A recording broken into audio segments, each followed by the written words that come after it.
Hello, thank you so much for checking out this video. A little bit of context before we start. My name's Natalie, and this is a presentation that I made to give to my friends, family, and extended network on the history of residential segregation in America since 1900. I'm not an official expert on this, but I have been studying and working in the field of design and urban planning for the last 7 years, and I wanted to share my deep knowledge of all of this with you. In the information below this video, you can find a link to more resources to check out if you want to keep learning about this stuff, as well as the bibliography of sources that inform this presentation. So let's get started. We are here today because we are going to dismantle a modern American myth, and that myth is that segregation by race in our cities is a matter of personal prejudice or personal choice. The truth is that residential segregation by race in America was imposed by explicit federal, state, and local policy. Without these policies, private actions alone wouldn't have been effective at keeping our cities segregated.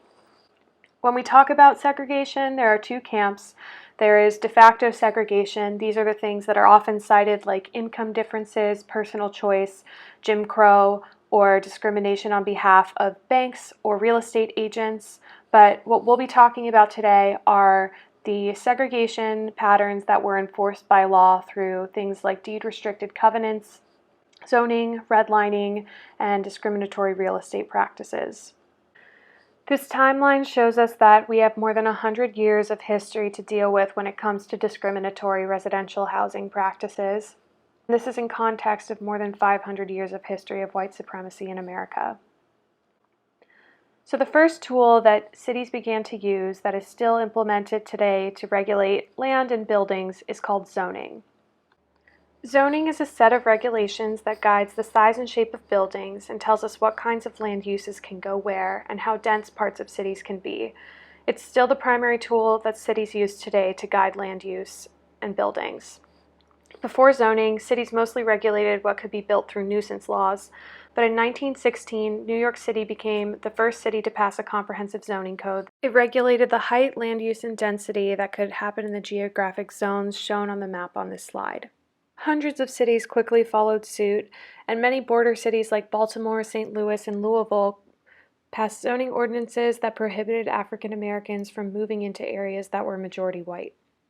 In 1917, the Supreme Court found in Buchanan v. Worley that such ordinances were unconstitutional, not for racial reasons though, but because these ordinances interfered with the private property rights of owners. In 1920, Secretary of Commerce Herbert Hoover at the time created a federal zoning committee to persuade local boards to pass rules preventing lower-income families from moving into middle-income neighborhoods. This was an effort specifically targeting Black families. Richmond, Virginia is just one example that decreed that people were barred from residency on any block where they could not legally marry the majority of residents. This invoked Virginia's anti-mixed race marriage law and was not technically in violation with the Supreme Court decision. Communities quickly switched from race-based zoning to economic-based zoning through policies that we still use today and refer to as exclusionary zoning. These measures include requiring that neighborhoods consist exclusively of single-family homes, have minimum lot sizes, or minimum square footage requirements. The maps on this slide are from the New York Times Upshot in 2019 that show land in cities in pink that was still zoned exclusively for single-family homes, and this is the case across most major American cities.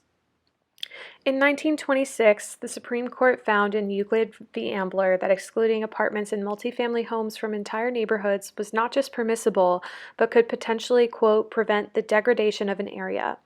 An apartment could be a, quote, mere parasite constructed in order to take advantage of the open spaces and attractive surroundings created by the residential character of a neighborhood. Planners today are incredibly familiar with this same kind of language. Neighborhood character is almost universally cited in opposition to multifamily housing development. That same year, in Corrigan v. Buckley, the Supreme Court ruled that racially restricted covenants were legal. They were upheld as private contracts not subject to the Constitution. A covenant is a legally enforceable contract that's imposed in a deed upon the buyer of a property. Most covenants are legally enforceable on all future buyers of the property as well.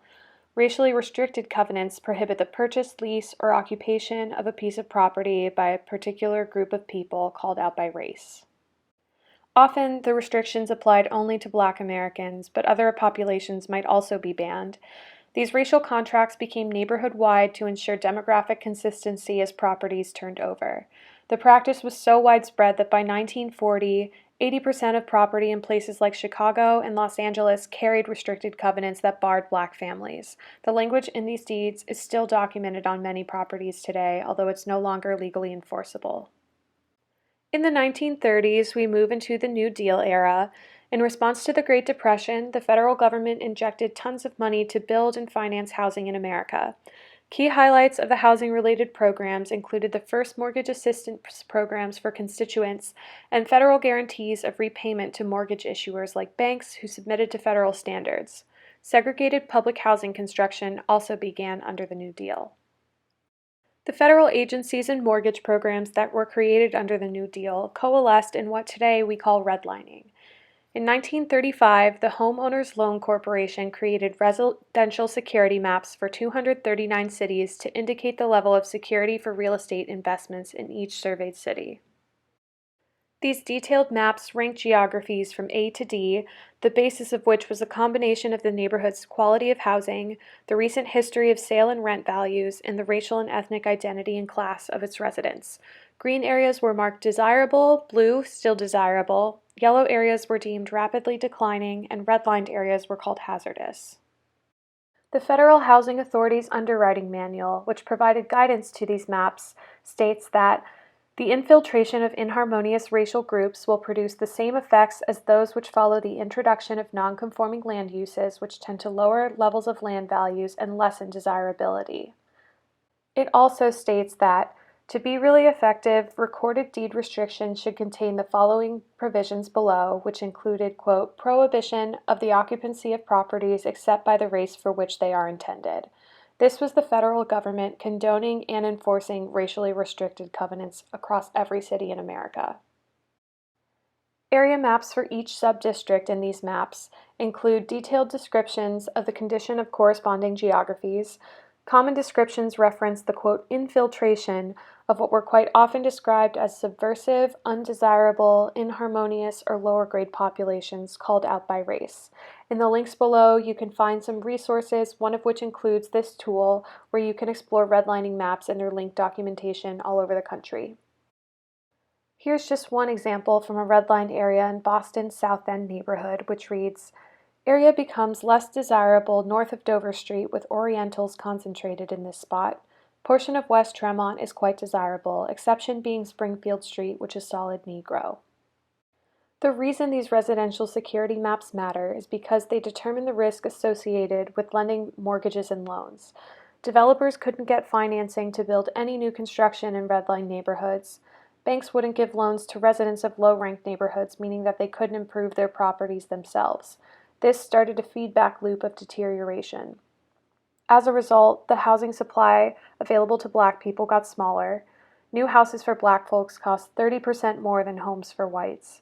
Rents were higher, and deeds in white communities barred people of color from moving effectively anywhere else, so consequently, Black Americans had to take smaller homes in older neighborhoods. This is also when we see the origins of predatory lending practices, as high-risk, high-cost, unregulated loans were the only options for residents of redline areas to purchase or improve property. In the 40s, we moved into an era of rapid post-war residential growth that was fueled by the GI Bill. The GI Bill was created to help veterans of World War II. It established hospitals, provided educational funding, offered generous unemployment compensation, and most notably, guaranteed loans for veterans who borrowed money to purchase a home, business, or farm. On paper, the bill extends to all veterans regardless of race or gender. But because the programs were directed by local officials, Black veterans were limited in their options to access education and housing. Local banks in the South often refused to lend money to Black veterans to buy a home, even with the government backing that loan. And many of new suburbs in America prohibited Black Americans from moving in. The best known example of prototypical post-war planned communities is Levittown. The first 17,000 home Levittown development is located in New York, and this was followed by other Levittowns in New Jersey, Pennsylvania, and Maryland. The government insured these homes on the explicit condition that deeds prohibit the resale or rental of homes to African Americans. I want to mention the role of realtors at this time too. From 1924 to 50, the National Association of Real Estate Boards issued ethical guidelines that specified its members should, quote, never be instrumental in introducing to a neighborhood a character of property or occupancy, members of any race or nationality, or any individual whose presence will be clearly detrimental to property values in a neighborhood. So even when Black folks were qualified and able to purchase new housing in unrestricted subdivisions, they were often led elsewhere by realtors. Realtors are also credited for the practice of blockbusting neighborhoods. Blockbusting is the practice of convincing white property owners to sell their homes at low prices by promoting fear that minorities would be moving into the neighborhood. Speculators bought the properties in borderline black-white areas, then rented or sold them to black families at above-market prices. Then they would persuade white families that their neighborhoods were becoming slums and that home values would soon fall, and then purchase those panicked white homeowners' homes for less than their worth.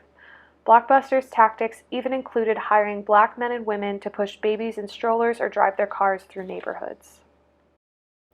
In 1948, there was a big victory when the Supreme Court ruled unanimously to reverse its earlier ruling on racially restricted covenants and deeds, citing these in violation of the Constitution.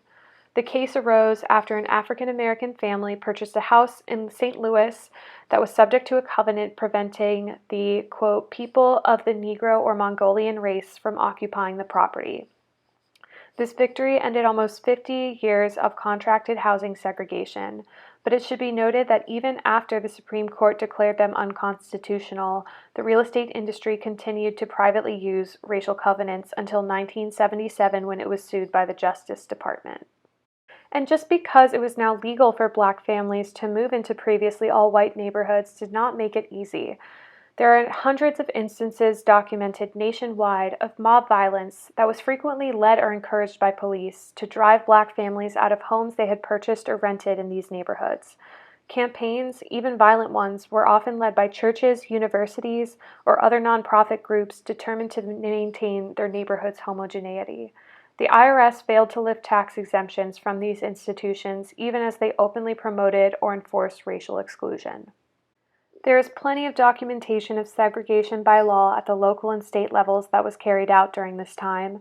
Some other examples include petty local action that include the denial of access to public utilities, the rezoning of land that black Americans wanted to build on, the routing of highways in such a way that they created racial boundaries, and the choosing of school sites that forced families to move to segregated neighborhoods if they wanted their children to be educated. In 1949, we enter a new era of massive federal housing policy. This was aimed at addressing the housing shortage and need for public housing in urban centers. Conservatives in Congress at the time fought against public housing, and segregating the program was the only way to garner enough support to pass the legislation. Consequently, Black Americans became even more removed from main society than ever, as they were packed into high-rise ghettos where community life was impossible, where access to jobs and social services was more difficult, and where any semblance of community policing was overridden by strategic over-policing by local forces. For an example of the state of public housing at the time, you can watch a documentary about the Pruitt-Igoe project in St. Louis. There's a link included in the resources below. This Housing Act also provided federal financing for slum clearance programs associated with urban renewal projects in American cities. This was expanded on in 1954, which made these projects enticing to developers by, among other things, providing federally backed mortgages. The federal government would pay for 2/3 of the cost of acquiring land by eminent domain, while local governments paid the remaining 1/3. Those sites were then given over to private developments to redevelop the land for new, sometimes public housing, but more often for private housing, department stores, or office buildings.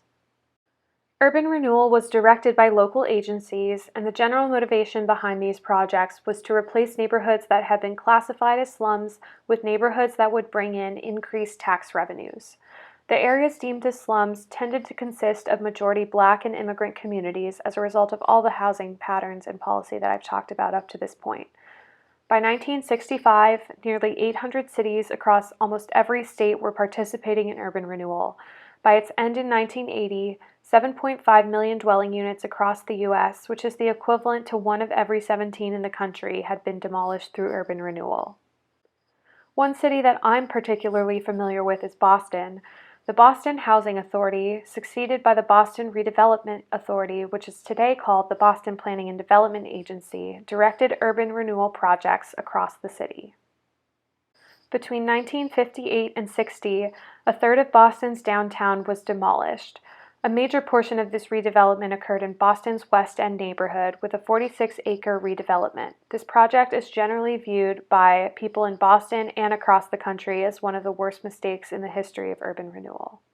The West End was historically a vibrant and diverse neighborhood, home to many working immigrant families, but by the 1950s, the West End had become a crowded, working-poor residential area. Politicians and upper-class Bostonians generally viewed the West End as a slum, despite its residents not thinking so. Its redevelopment displaced 2,700 families. Tenants were assured that affordable housing would be found for them, and many were led to believe that they would be able to move back after the project was complete, but most of those displaced would not be able to afford to return. The 5 residential high-rise complexes that were rebuilt here contain only 477 apartments. This area also today includes Mass General Hospital's complex that occupies more than 20 acres of the neighborhood today. Another major national urban renewal program at the time was the Federal Highway Act, which authorized the construction of a 41,000-mile network of interstate highways and $26 billion to pay for them. The act gave state and federal government complete control over new highway construction and locations, and these highways were often routed directly through vibrant urban neighborhoods, isolating or destroying many. Segregation continued to increase as communities were displaced. Many African Americans and Latinos were left with no other option than to move into public housing, while whites moved into suburbs in even greater numbers. I encourage you to learn about what the Federal Highway Act meant for the cities that you live in. Here's just one example from Detroit. The historically African American neighborhood that used to be known as Black Bottom in Paradise Valley was located just outside of downtown Detroit. It was demolished to build I-75 and in the process displaced thousands of black families either into high-rent properties or high-rise public housing projects. Race-based housing patterns were still enforced by the late 1960s. Housing discrimination was not addressed in the Civil Rights Act of 1964. Policymakers tried but failed for several years to pass fair housing as part of civil rights legislation. But then, just 6 days after Reverend Martin Luther King Jr.'s assassination, Congress passed Title VIII of the 1968 Civil Rights Act, commonly known as the Fair Housing Act. As votes were tallied in the House, National Guardsmen guarded the Capitol to protect Congress from protesters. The Fair Housing Act prohibits discrimination based on race, color, national origin, religion, sex, ability, and familial status. This ended half a century of race-based discrimination through deed-restricted covenants and ended racialized slum clearance programs. Notably, though, the Act does not prohibit class-based discrimination. This provides a loophole for discrimination that confines low-income people to certain neighborhoods through the same economic tactics like minimum lot sizes and single-family zoning that I mentioned at the beginning. In 1977, the Supreme Court institutionalized that loophole by asserting that exclusionary zoning is not unconstitutional. The Act also made violence to prevent neighborhood integration a federal crime. This wasn't heavily enforced, however, and a study from the Southern Poverty Law Center has shown that from 1985 through 6, only a quarter of these incidents were prosecuted, and that in 1989 there were still 130 cases of move-in violence that were documented. Housing remained segregated in many areas of the U.S. in the years that followed. From 1950 to 80, the total black population in America's urban centers increased from 6.1 million to 15.3 million. During this same time period, white Americans steadily moved out of the cities into suburbs, taking many employment opportunities with them in communities that black people were not welcome to live in. I recommend the recently popular TV drama, Little Fires Everywhere, as just one representative example of how this played out in culture even through the 90s. Between the 70s and early 2000s, after landmark civil rights legislation in the 1960s, we saw a bit of policy change continue as we invested in historically neglected communities. We saw the Community Reinvestment Act, the Empowerment Zone Program, and Community Development Block Grant programs emerge. The Department of Housing and Urban Development has delivered more than $137 billion to more than 1,200 communities since 1974. To receive this HUD money, localities are supposed to identify obstacles to fair housing, keep records of their efforts to overcome them, and certify that they don't discriminate. But a ProPublica investigation in 2012 by Nicole Hannah-Jones found only 2 occasions in which the department withheld money from communities for violating the Fair Housing Act. There are also documented cases of grants to communities even after they've been found by courts to have promoted segregated housing or had been sued by the U.S. Department of Justice. During this time, too, we also see a new emerging pattern of discriminatory housing-related policy with predatory lending practices. We can't finish this presentation without addressing the 2008 financial crisis. This housing crisis wiped out 53% of America's total Black wealth, and much of its cause is blamed on reverse redlining. Reverse redlining refers to the practice of targeting minorities with exploitative home loans. In many cases, these subprime loans were issued to African American families who qualified for conventional loans but who had been denied those mortgages. The result was that foreclosure rates in minority communities far exceeded that in white communities. Data on lending disparities suggests that discrimination was based on race and not economic status. Among homeowners who refinanced in 2000 as the subprime mortgage bubble was expanding, both lower and higher income Black folks were more than twice as likely as their white counterparts to have subprime loans. In 2010, the Justice Department agreed that, quote, "The more segregated a community of color is, the more likely it is that homeowners will face foreclosure because the lenders who peddled the most toxic loans targeted those communities." Here's one visual representation of how that played out in cities. This map from Loveland Technologies shows one dot for every foreclosed property in the city of Detroit. Wayne County foreclosed on more than 160,000 properties from 2002 to 2016. More than 78% of Detroit's population identifies as Black or African American. This 100 years of history continues to shape the communities we all live in today. Neighborhoods play a huge role in affecting the health and well-being of families and children. They're the locus for essential public and private services. Neighborhoods transmit the norms and values that end up influencing lifelong behavior. And where we live determines our exposure to crime, disorder, and violence, which can profoundly damage our physical and emotional well-being in the long term. The interaction between people and the neighborhoods they live in is incredibly complex, and there are causal effects that run in both directions. In essence, segregation as a practice perpetuates itself. Research today demonstrates that some real estate agents continue to steer Black buyers away from white areas, and Black families with similar or greater incomes than their white counterparts are far less likely to qualify for prime loans. Nationwide, Black families live in neighborhoods where the median income is consistently $10,000 to $12,000 lower than in neighborhoods where similar income white families live. Formerly redlined areas and cities are still majority low to moderate income and minority neighborhoods today. These areas are heavily policed. This map shows drug arrests in Baltimore from 2013 to 14 overlaid on the redline map of the city. You can see how highly correlated these issues are. Decades of legally enforced, depressed home values mean that formerly redline areas are highly susceptible to gentrification. This is a whole other presentation topic in itself, so I don't want to get further into it right now, but it's important to mention. The enormous Black-white wealth gap is in large part a product of Black exclusion from homes whose appreciation generated substantial equity for white working-class families with federally backed and VA mortgages that propelled them into the middle class.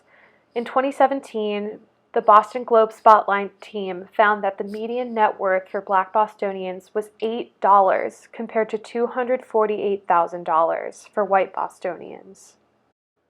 This pattern persists nationwide. At $171,000, the net worth of a typical white family is nearly 10 times greater than that of a typical Black family. These disparities in wealth continue to persist across generations. Even when economic starting points between a black and white child with the same parental wealth of the same age are equal, they end up with unequal outcomes as adults. Researchers tend to refer to this as the triple disadvantage of unequal access between blacks and Hispanics versus whites. Lower levels of income and wealth on average make it harder to transition to home ownership. Adjustments for wealth and income still show a race inequity gap, and even when blacks and Hispanics become homeowners, they benefit less from those financial returns every year. It remains difficult today to financially invest in black communities. The long history of banks refusing to lend money has caused disinvestment and deterioration, as we've talked about, and we've seen this especially pronounced in recent months. An April 6th report for the Center for Responsible Lending found that roughly 95% of black-owned businesses stand close to no chance of receiving a Paycheck Protection Program loan through a mainstream bank or credit union. These are the loans that have been the lifeboat for businesses in the face of coronavirus. Unfortunately, all of these problems seem to be compounding for everybody across the U.S. According to data from Zillow, the median home price to median household income ratio in the U.S. has increased from 2.95 in the 1980s to 3.58 in 2018.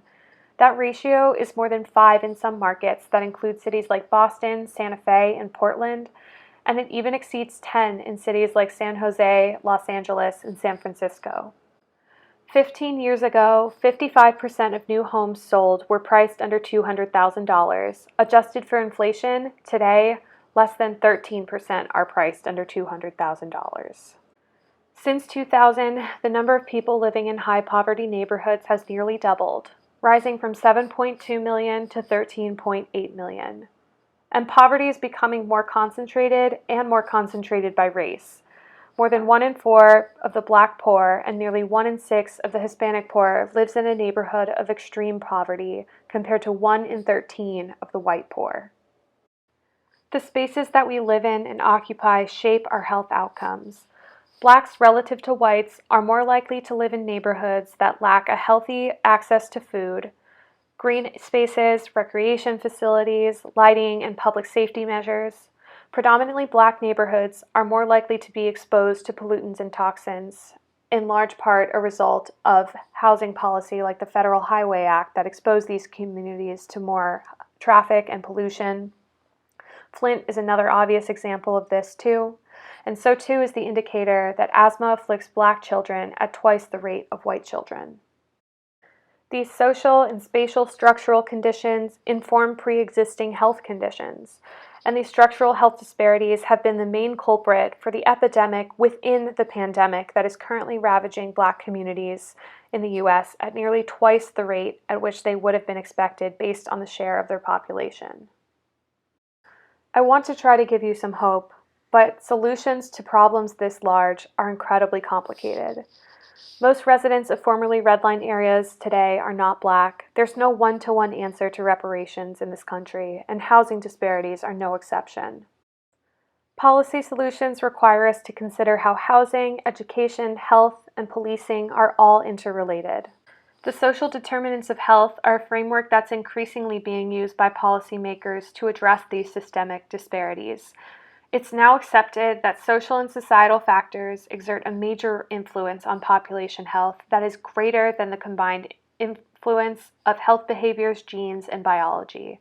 These determinants include where someone lives, their income, educational attainment, employment status, exposure to discrimination, and access to medical care, among other things. Some cities have been able to use the social determinants of health to declare racism a public health crisis. This places increased attention and spending on policies to dismantle systemic racism. Anybody who follows news and city planning and policy knows that over the last few years, the U.S. has watched Minneapolis to become the first city in America to allow multifamily housing as of right citywide. This means that all those areas in pink you saw earlier that were zoned only for single-family homes no longer exist. Duplexes and triplexes are allowed citywide, and this is a huge tool that addresses one of the major exclusionary zoning measures that's existed in America for more than 100 years.